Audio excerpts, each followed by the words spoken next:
warahmatullahi wabarakatuh. Selamat berjumpa kembali pada pembelajaran IPA kelas 8 semester ganjil. Bagaimana kabarnya anak-anak? Alhamdulillah kalau baik. Baik, pada kesempatan kali ini kita akan membahas sistem pencernaan pada manusia.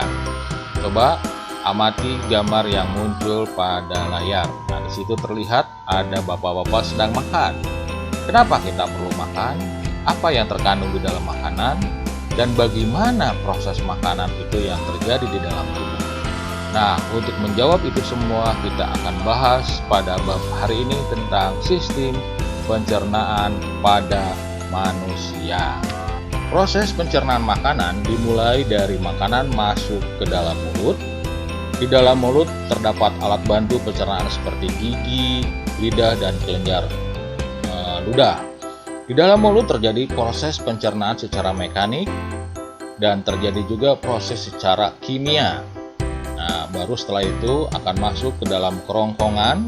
Kerongkongan itu adalah rongga penghubung antara rongga mulut dan lambung.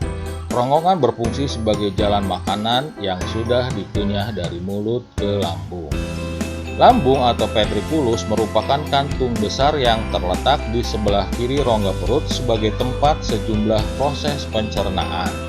Dinding lambung mengandung sel-sel kelenjar yang berfungsi sebagai kelenjar pencernaan yang menghasilkan getah lambung. Getah lambung mengandung air lendir atau muksin, asam lambung, enzim renin, enzim pepsinogen. Getah lambung bersifat asam karena mengandung asam lambung. Asam lambung berfungsi membunuh kuman penyakit atau bakteri yang masuk bersamaan makanan dan juga berfungsi untuk mengaktifkan pepsinogen menjadi pepsin. Nah, baik, selanjutnya makanan akan keluar sedikit demi sedikit menuju usus 12 jari yang merupakan bagian dari usus halus. Pada usus 12 jari bermuara saluran getah pankreas dan saluran empedu. Selanjutnya, empedu dialirkan menuju saluran empedu ke usus 12 jari. Getah pankreas mengandung enzim-enzim sebagai berikut. Protease yang mengandung protein menjadi asam amino, amilase mengubah zat tepung menjadi amilum, lipase mengubah lemak menjadi asam lemak, dan gliserol. Jadi, pada usus halus, seluruh pencernaan karbohidrat, lemak, dan protein diselesaikan.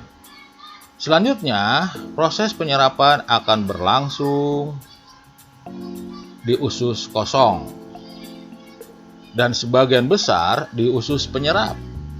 Karbohidrat diserap dalam bentuk glukosa, lemak diserap dalam bentuk asam lemak, dan gliserol protein diserap dalam bentuk asam amino. Selanjutnya makanan akan menuju usus penyerapan dan merupakan bagian dari usus halus. Dinding usus halus menyerap terdapat jongjot usus yang disebut pili. Pili berfungsi memperluas penyerapan usus halus sehingga sari makanan dapat diserap lebih banyak dan cepat. Dinding pili banyak mengandung kapiler darah, kapiler limfe atau pembuluh getah bening usus. Agar cepat mencapai darah, sari-sari makanan harus menembus sel dinding usus halus yang selanjutnya ke pembuluh darah atau ke pembuluh limfe. Asam lemak dan gliserol bersama empedu membentuk suatu larutan yang disebut misel. Pada saat bersentuhan dengan sel pili, usus halus, gliserol, dan asam lemak akan terserap.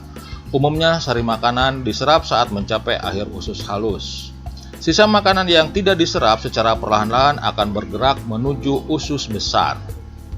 Pada usus besar yang disebut juga dengan konon akan terjadi pembusukan makanan. Usus besar terdiri dari bagian yang naik, yaitu dari mulai usus buntu, bagian mendatar, bagian yang menurun, dan berakhir pada anus. Di dalam usus besar terdapat bakteri Escherichia coli.